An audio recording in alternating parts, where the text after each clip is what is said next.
Shalom Bapak Ibu, saudara-saudara, yang kakung, yang putri, anak-anak semuanya. Kita bersekutu dalam persekutuan doa Prapaskah yang ketujuh dalam tema Ya Bapa, ke dalam tanganmu kuserahkan nyawaku. Sebelum kita bersama-sama mulai, mari kita mengambil saat hening.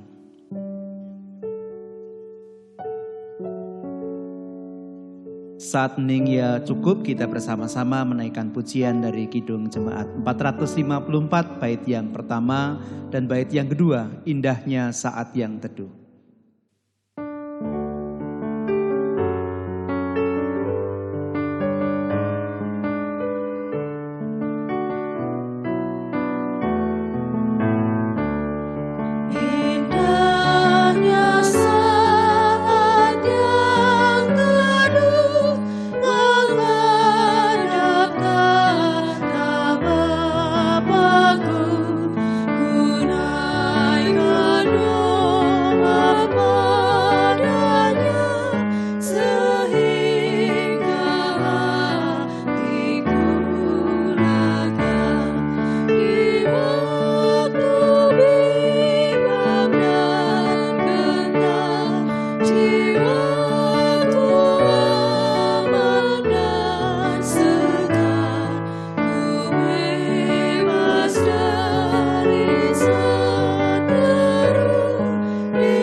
Betapa indahnya saat yang teduh kita bersama-sama boleh bersekutu dengan Tuhan. Sekarang mari kita bersama tunduk dalam doa, kita berdoa. Bapa di dalam Tuhan Yesus Kristus, kami bersyukur oleh kasih dan perkenan-Mu. Kami segenap jemaat GKJ Karanganyar Engkau izinkan untuk berjalan di belakang Tuhan Yesus. Menghayati perjalanan Tuhan Yesus, penderitaan, kematian, dan kebangkitannya dalam masa Prapaskah hingga masa Paskah. Sekarang ini ya Tuhan, kami akan mendengarkan kebenaran firman-Mu dan merenungkannya. Biarlah oleh kuasa Roh Kudus, sabda-Mu itu menjadi suluh bagi kehidupan kami. Di dalam Tuhan Yesus kami memohon. Amin. Alangkah bahagianya kita memiliki Tuhan Yesus. Ia rela berkorban untuk kita, supaya kita boleh menjadi pewaris prawaris kerajaan surga. Oleh karena itu mari muliakan Dia dalam nyanyian kita, Kidung Jemaat 392 bait yang pertama dan yang kedua, Ku berbahagia yakin teguh.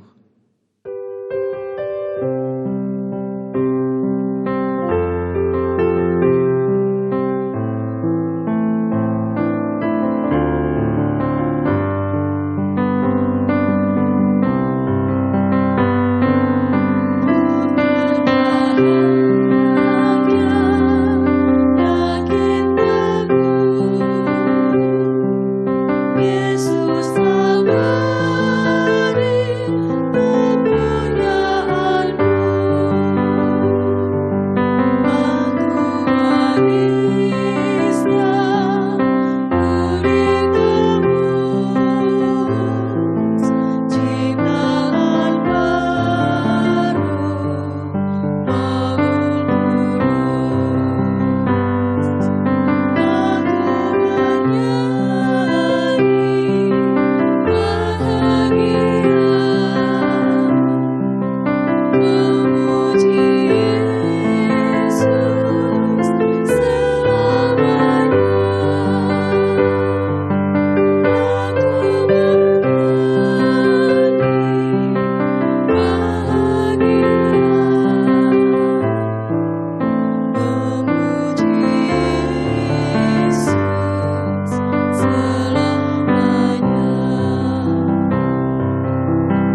Saudara-saudara yang terkasih, firman Tuhan akan kita renungkan, kita baca dari Injil Lukas pasal 23 ayat yang ke-46.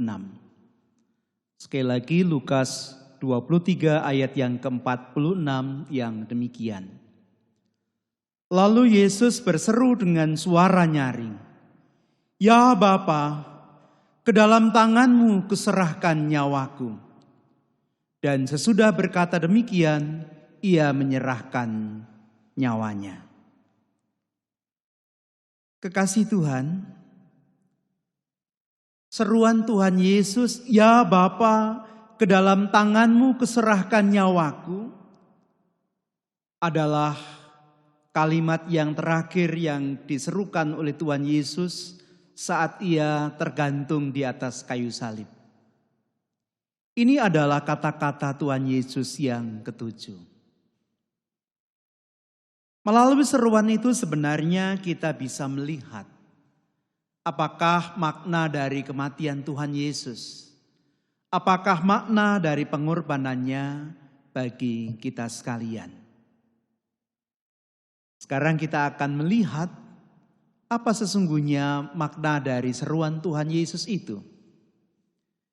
Yang pertama, Tuhan Yesus menyerukan kalimat itu untuk menunjukkan kepada orang banyak bahwa dirinya adalah Mesias. Sesungguhnya Tuhan Yesus bisa saja berkata dengan lembut, dengan lirih, tidak harus berseru. Karena Bapa pasti mendengarkan suaranya. Tetapi Tuhan Yesus sengaja berseru dengan suara nyaring untuk menunjukkan kesungguhannya, menunjukkan kepada orang banyak bahwa dirinya adalah Mesias yang sungguh-sungguh diutus oleh Bapanya. Untuk itu ia berseru, "Ya Bapa, ke dalam tangan-Mu kuserahkan nyawaku." Apa yang dikatakan oleh Tuhan Yesus ini adalah apa yang disebutkan dalam Mazmur 31 ayat yang ke-6. Dan Tuhan Yesus dengan demikian menggenapi apa yang telah dikatakan oleh para nabi dalam nubuatan-nubuatan mereka. Sekali lagi Tuhan Yesus berseru dengan suara nyaring supaya orang banyak mengetahui bahwa dirinya adalah sungguh-sungguh Mesias yang datang dari Allah. Itu yang pertama.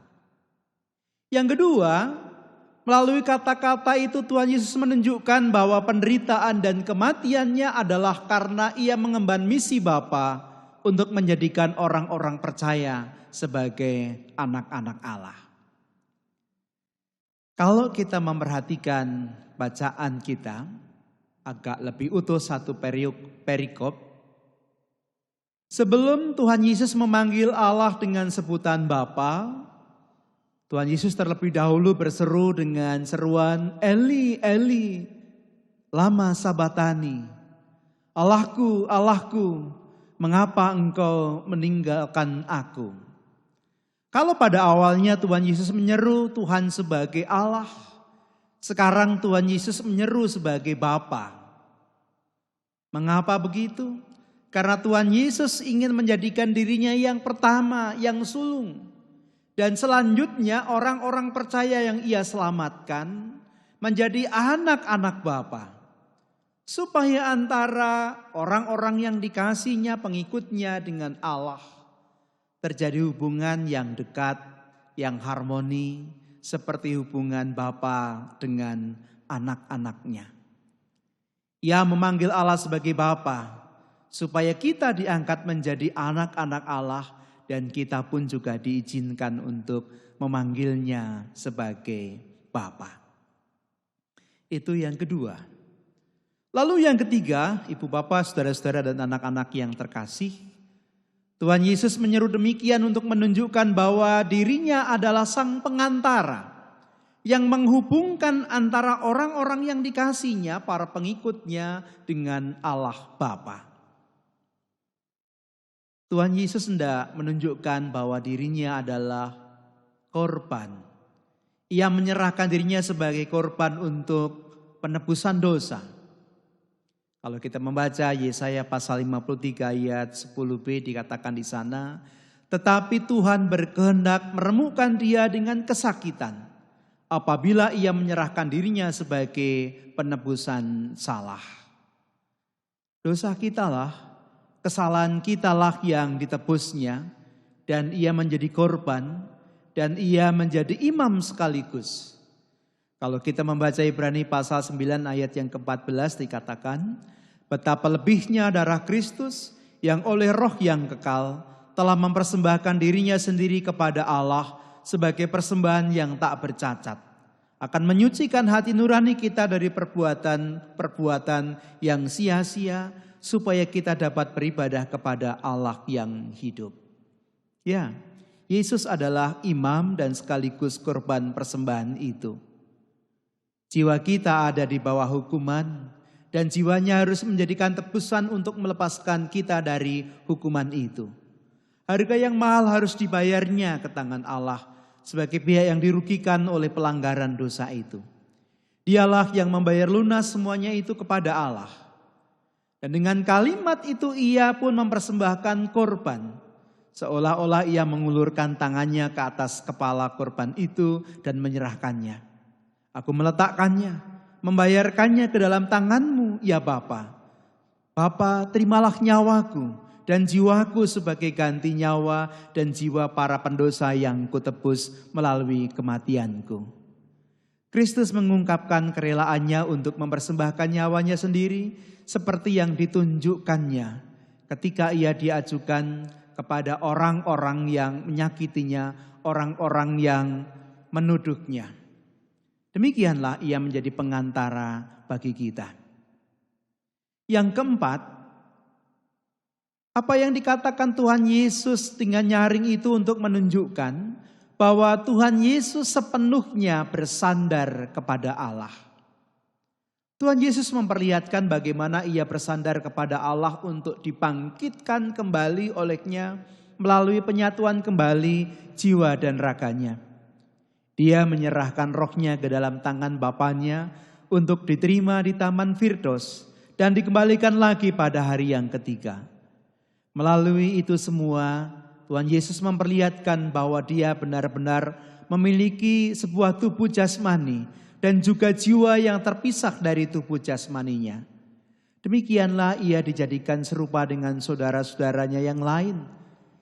Ia menyerahkan jiwanya itu ke dalam tangan Bapanya dan di bawah perlindungannya untuk beristirahat dalam pengharapan bahwa jiwanya tidak akan dibiarkan terus di dalam dunia orang mati saat terpisah dari tubuhnya.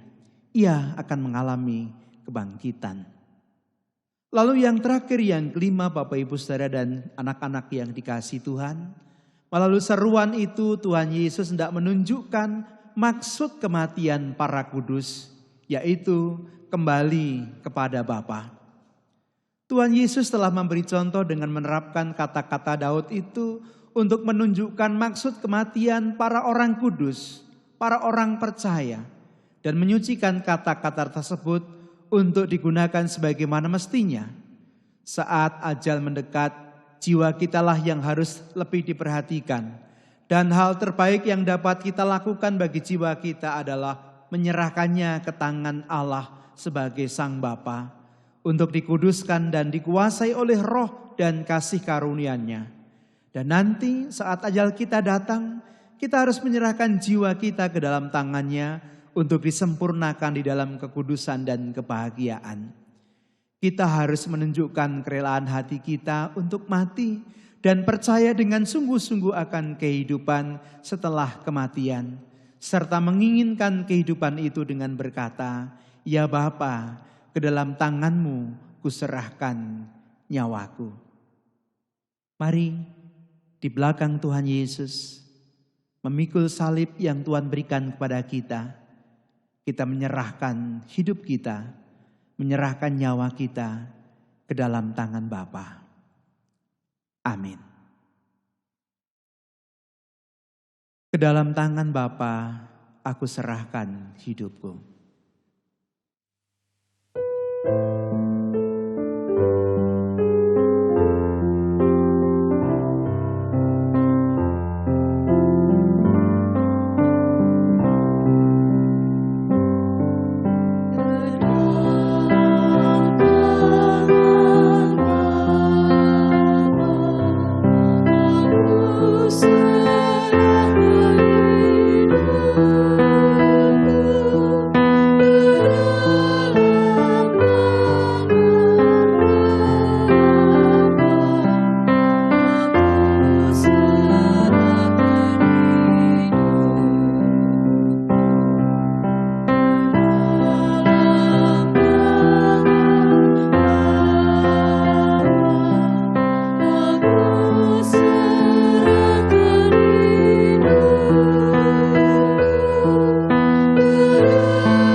Mari kita berdoa. Ya Allah, Engkau adalah Bapa-Ku yang Maha Kasih. Oleh karena itu tuntunlah kami, supaya seperti Tuhan Yesus yang tergantung di atas kayu salib dan menyerahkan nyawanya ke dalam tangan-Mu. Demikian pula kami menyerahkan hidup kami dalam tangan pengasihan-Mu. Karena kami percaya dalam tangan kuasa dan hikmat serta kasih-Mu lah ada kedamaian, ada sukacita, ada kekuatan dan pengharapan. Sekalipun kehidupan yang kami alami begitu sulit, sangat tidak mudah bagi kami. Ibarat harus memikul salib yang berat. Kami percaya, jika kami menyerahkan hidup kami ke dalam tangan kasih-Mu, maka ada sukacita dan kedamaian. Selalu ada jalan keluar untuk persoalan hidup yang kami alami. Kami yang sedang sakit, izinkanlah kami untuk menyerahkan hidup kami dalam tangan pengasihan-Mu, supaya kami beroleh kekuatan dan kesembuhan. Kami yang sedang berduka cita, izinkanlah kami menyerahkan hidup kami dalam tangan pengasihan-Mu, supaya kami beroleh sukacita dan penghiburan. Kami yang dalam pergumulan yang berat, pergumulan pekerjaan, pergumulan ekonomi, pergumulan rumah tangga, relasi suami istri, orang tua, anak, apapun yang kami alami, biarlah kami menyerahkan pergumulan kami dalam tangan pengasihan-Mu, supaya tangan-Mu yang kuat menopang kami, sehingga kami diberikan ketabahan untuk menjalaninya, diberikan hikmat dan kekuatan untuk menyelesaikan pergumulan itu, dan kami boleh berdiri sebagai pemenang.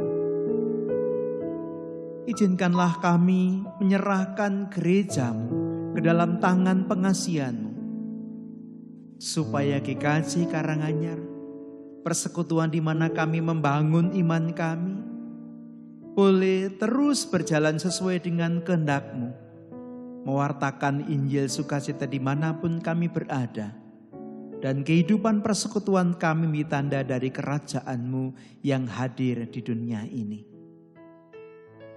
Ya Bapa, ke dalam tangan-Mu kami menyerahkan hidup, dan ke dalam tangan-Mu pula kami berharap atas segala berkat-berkat yang Kau curahkan bagi kami.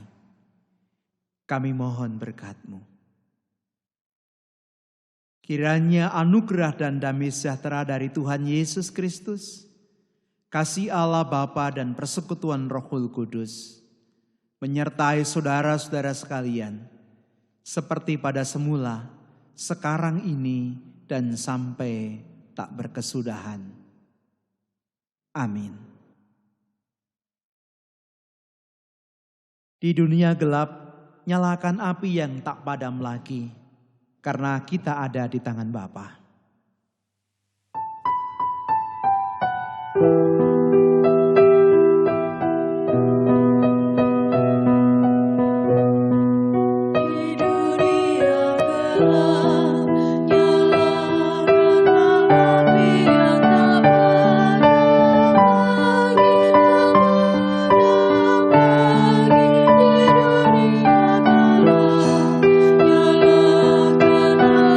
Yang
Demikian Bapak Ibu Saudara, yang kakung, yang putri dan anak-anak yang terkasih, kita sampai di penghujung persekutuan doa Prapaskah yang ke-7. Kita lanjutkan kehidupan kita menyongsong Paskah dan jangan lupa di dalam nama Tuhan Yesus kita menyerahkan hidup kita di tangan Bapa. Percaya saja, pasti damai sejahteranya menyertai kita. Shalom, Tuhan memberkati.